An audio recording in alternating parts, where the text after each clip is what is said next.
editor of Demand Gen Report, and welcome back to another episode of the CXO Conversations series.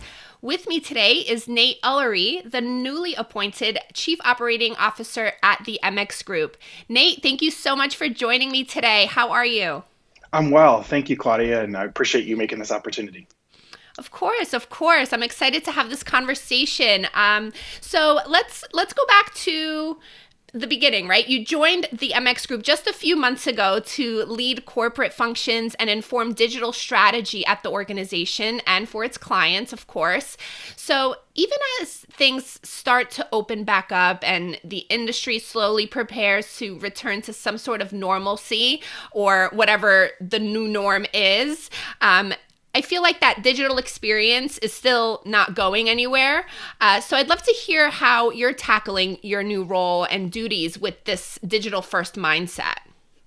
Sure. So one of the things that excited me the most about joining the MX Group is this combination of skills that we have, from strategy to creative to demand and to digital. And all of that combining together to really focus on how do we improve the digital experience for our B2B clients. That combination of skills, I think, continues to be very unique. And so my focus coming into the organization is how do we double down on that? How do we make even more impactful experiences for our clients' customers so that we can help them create value for their organizations and sell more in the marketplace? I love that. And you've been in the industry for quite some time. I know you've had a long tenure at West Monroe. Can you talk about how all of that experience has prepared you for your new role at the MX Group? Yeah, absolutely. I had a great career at West Monroe and continue to know that they are a great organization. They will be successful. What I really loved about being there is their DNA has two key components. One is around building the next generation of leaders and developing people. And the second is around really being focused on creating client value in core industries. And those two together create a DNA that is just very focused on growth of the organization. To illustrate that, I was employee number 12 about 18 years ago. And when I left, it was about 1,200. So that kind of growth just breeds DNA. And so what I look forward to in working with the MX Group is how do we replicate that here? I think the foundation of the wonderful people we have at the MX Group, the amazing client work that they do, the capabilities that we have, and using that as a foundation to create another growth organization. And that's what really excited me about joining the MX Group, is taking what I learned at West Monroe around growth and applying it here with this team and really helping us build value for clients and create great career opportunities for our people. That's awesome. And, even in this digital first world and, not everybody is in their offices yet or anything like that. So, in terms of growth and really taking it to the next level, what are some steps brands can really take to position themselves for continued success in this new digital first world? Yeah, it's so important that organizations figure out how they can best connect with their customers in the way that their customers want to connect.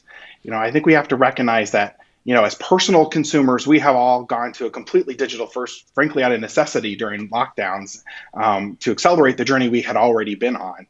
And that is now very much applying in the B2B purchasing space. And so we've got to recognize that as we build these digital experiences for customers and prospects, that we've got to be able to interact with them in the way they want to interact.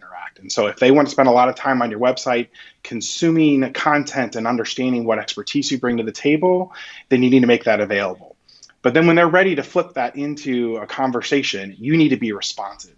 You need to already know who they are. You need to know what they've already been looking at and reading about so that you'll bring in the right expertise to the table when they are ready to connect with you. So it is all about going to where your customer is and then being very responsive to what their demands are.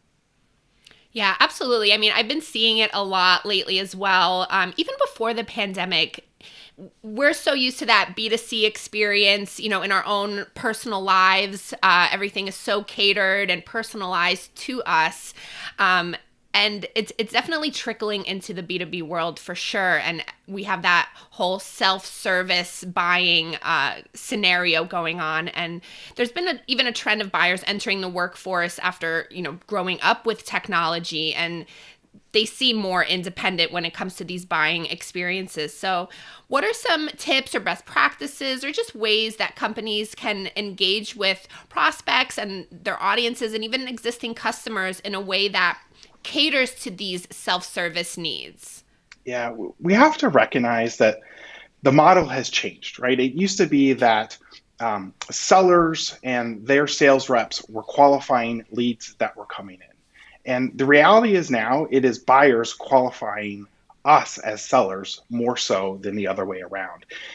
When they actually come to you, they have already done research. They have already spent time understanding who your brand is. They've hopefully connected with your brand. They hopefully have begun to understand who some of your experts are that you have within your organization. They are seeing the customer value through case studies that you have shared out in the world to see that, hey, there is an opportunity for your organization to provide value to me. And so we've got to flip that coin, right? We've got to understand that when that lead comes in, it's already much more qualified than it was in the past. And so we've got to flip our reaction to that lead as it comes in to make sure that we're being responsive again to what they've already learned about you. They don't want that introduction of who the MX group is. They already know who the MX group is. They want to know what you know about their industry, what you want to know about the problem that they're trying to solve, and how you're going to do it in a fast manner. And so it's all about understanding that customer and then delivering on that promise in all of the different interactions that you have. Yeah, I couldn't agree more. And I just feel like sometimes it's, the buyer is way more, sometimes could be more educated than the seller, right? So it's really up to the companies and the brands to be one step ahead of the buyer for sure. And then we have that extreme need for human to human connections, right? We didn't have much of it last year. People are, some people are still home and not really seeing their loved ones or their colleagues and peers. So what are some steps that executives can take to really make their content or even just their engagement strategies in general appear less manufactured and more personal and just in a way that builds more trust in the brand? Yeah, you're absolutely right, Klaudia. Companies don't buy from companies. People buy from people. Even if it's engaged finally with a click button at the end, right? There's still some type of connection that happens. And so what we're talking with our clients about is the concept of an expert elevation, right? How do you find the subject matter experts that are within your organization and build their personal brands? Recognizing that when you build the personal brands of your subject matter experts, you are, in fact, building the corporate brand for the organization, because companies are nothing more than a combination of people working together. And so if we're demonstrating the personal brand and the capabilities of some of those key subject matter experts, you are, in fact, elevating the brand of the organization. And so as we think about this scenario where individuals are kind of pre-qualifying the organization to see if they are a good fit for you, you've got to put those subject matter experts out in front, right?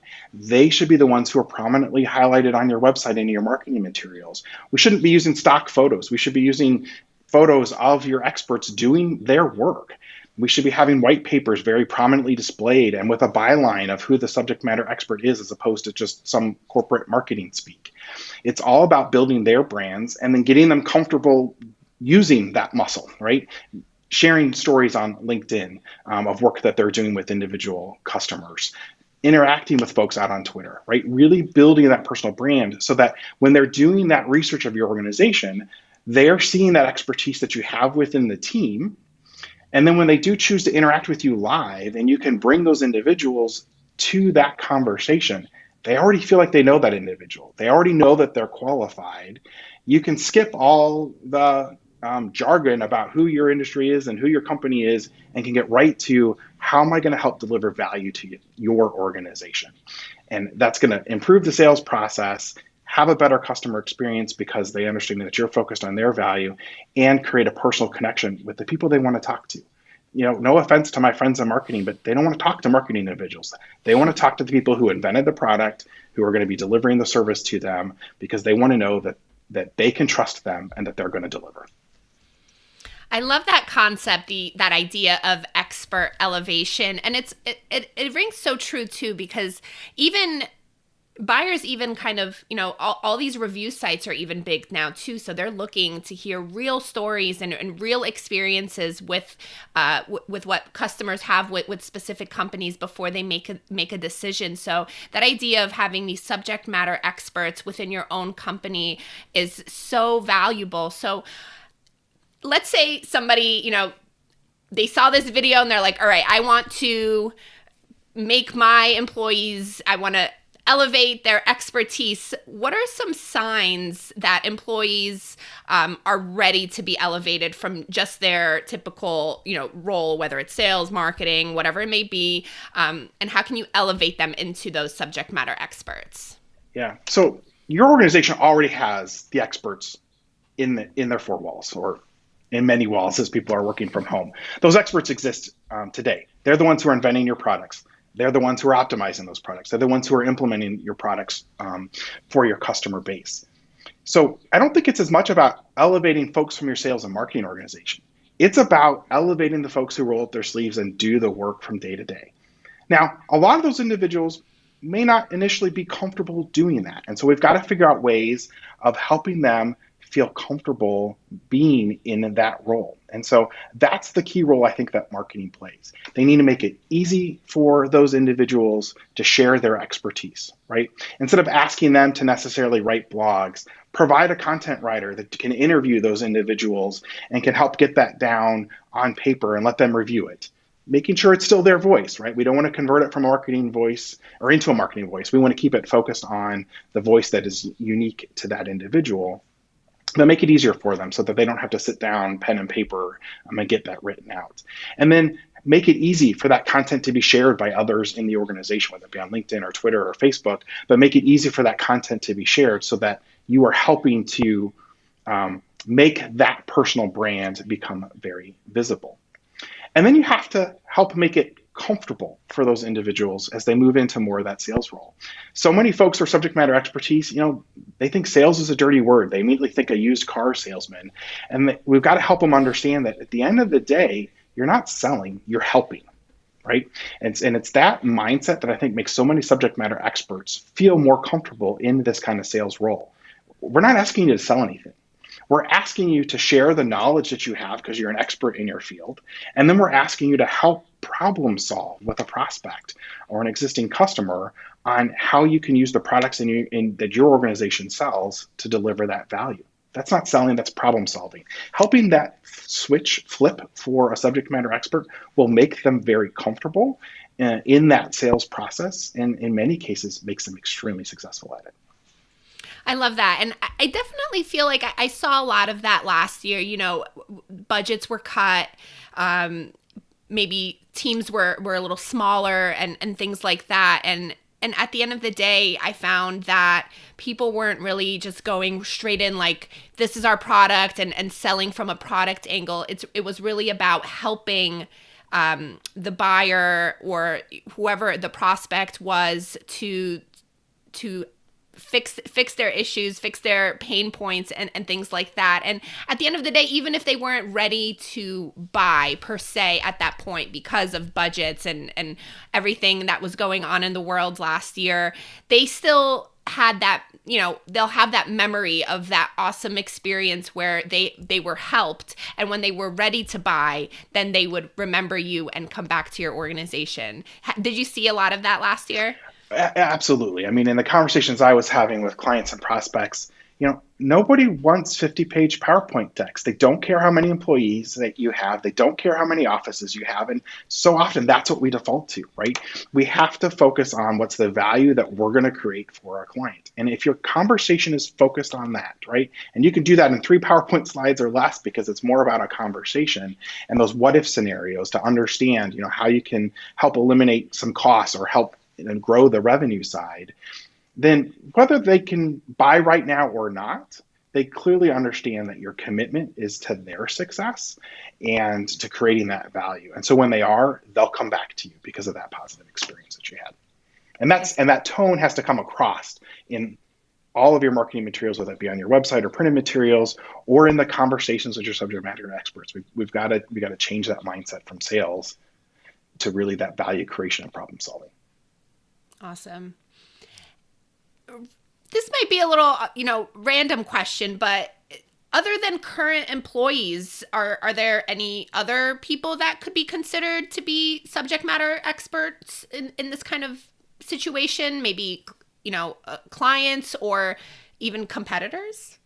Yeah, absolutely. There is nothing better than having a customer sit beside you when you're doing an online webinar talking about a topic, or co-authoring a white paper, because it helps credentialize your expertise even more, right? It removes an objection that, oh, this is just the marketing version of what's going on. No, you got a real customer. They're going to tell you the real story of what's going on. And I have often presented with clients or co-written white papers with them, and they love doing it, right? They want to build their personal brands. It's good for their career. And so they're happy to do that. And so if your marketing team can do a lot of the legwork and help do those interviews and put that content together, and so that they can just kind of show up at some key times and do some prep, they're happy to do it. They love doing it. And it just makes your message so much stronger. From a competitor standpoint, I think you can do it with competitors as well. As long as you together are saying, we're focused on building customer value, and our two solutions work better together to deliver that customer value, then you can present together. You can white paper together. You can present that expertise as two individuals who have a good working relationship. It's just the names on their business cards are different, but their focus is the same. It's on how do I deliver that customer value. That also works very well. And the reality is many times we're having to partner with other organizations to deliver that customer value. And so we should all be comfortable doing that. That's awesome. I love to hear it. And I love that concept of helping, employees and customers build that personal brand. It's just, like you said, it's just beneficial for everyone involved, from, the team member to the client to the organization's bottom line. That's really great. Anything to add? Any other important things to kind of note, about why it's important for companies to build these in-house subject matter experts, and how it helps unify and strengthen not only their individual brand, but their company's brand as well? Just any final thoughts on that? Yeah, the last thing I would say is that sometimes organizations get a little fearful of doing expert elevation because they're like, oh, I have this great employee and he's kind of hidden, and so no one knows that they're out there and trying to poach them. And if I start making them a big deal, then maybe their competitors will go after them.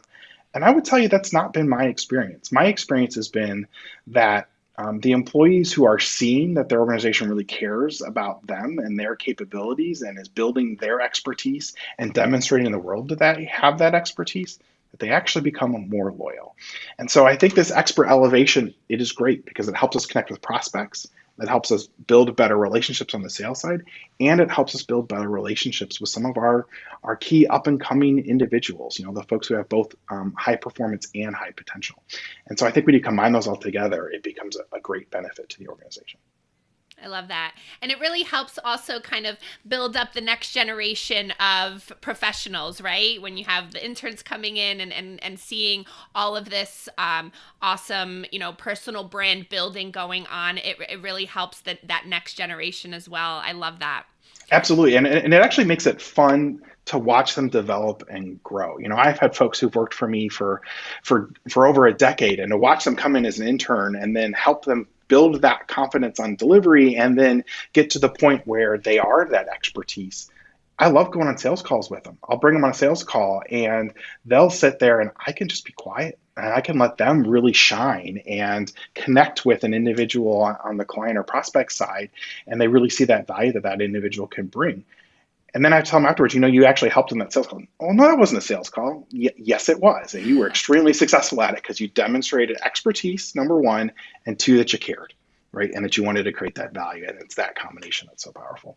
And so it makes it fun as a developer of people to see people grow in that way. I love that. All right, let's kind of shift the conversation just a little bit. Of course, the title of this series is CXO Conversations. So as always, I love to ask, what kind of conversations are you having with other C-level executives and your peers and other marketing leaders these days? What are some top questions you're hearing? How are priorities and even stress levels changing? Yeah, it's such an interesting time right now. When I talk to some of my peers to other organizations, Some are flush with cash. They are is performing as well as they ever have, and others are just now starting to see recovery happen. And so it's really mixed in the financial performance side. And every conversation often begins with, when are your employees coming back? What does that look like? I think there's a lot of concern around how do you balance what's going on. I think on one hand, they're seeing, we've all been on these Zoom calls for a year now, and there's a lot of trust deficit that has happened. And so I really want to bring my employees back because we need to kind of build some of that trust that's been lost over time and just atrophied, and bring that back together and improve some of the collaboration that's going on. But they also recognize we're still trying to balance the health and safety, and different locations are at different levels of COVID. And they're also recognizing that employee preferences have changed, and so how do I balance that? And so it's a really interesting time to have conversations because we're all kind of taking notes from each other and saying, hey, well, what are you doing, or what are you thinking about? And it's helping us all kind of inform a little bit what we're planning to do with our organizations. I love it. All right. Final question, and it kind of ties great into what you just said. So what's next for you and the MX group? What are some key priorities for the rest of the year, and what are you focused on? Yeah. So, coming off what I just said, I am very focused on welcoming back our employees to the office. We're rolling out a new hybrid work model we're really excited about that we think is really going to balance well this a concept of coming home again, and that the office is a place of collaboration. It's a social place. It's the schoolhouse where we teach and mentor, but also giving people flexibility to work from home and balance all of the different demands in their life. And so we're excited about getting that rolled out. We're excited about seeing all of our employees again as they've started to come back to the office slowly over the last few weeks. In addition to that, we're really focused on, what can we do to continue to grow the organization? We've had a great run the last few years from a growth perspective. We even grew last year through COVID, and we're looking to continue to on that growth. And so we're having conversations with clients around how can we take some of our expertise and then use that to help deliver additional value for them, and having success out in the marketplace, landing new clients as well. And so we're excited about that growth that's coming from a client perspective, because we know that is what gives us the fuel to create growth opportunities for our people, both the ones who are here who get new challenges and new opportunities, and the new employees who are ready to come join us. It is interesting, folks, after a year of COVID, they're looking for new challenges. And so we actually are really excited about the opportunity to recruit some great talent in the months and years ahead. Awesome. I love to hear it. And I look forward to seeing, all your success and everything you guys have coming down the pipe. Well, Nate, that's all the questions I have for you today. Thank you so much for this awesome conversation and for your fabulous insights. And thank you to everyone watching. That's a wrap on another episode of CXO Conversations. Thank you for joining us. And if you like what you saw, catch us on social media, throw us a like, subscribe to our channel. And, just make sure that you're getting notifications on when we drop the next episode. So also, if you like, what you see and you want to be a part of this series or know someone who would like to be featured, drop me a comment below and we'll make it happen. Thank you, Nate, so much. And thank you all. So see you next time.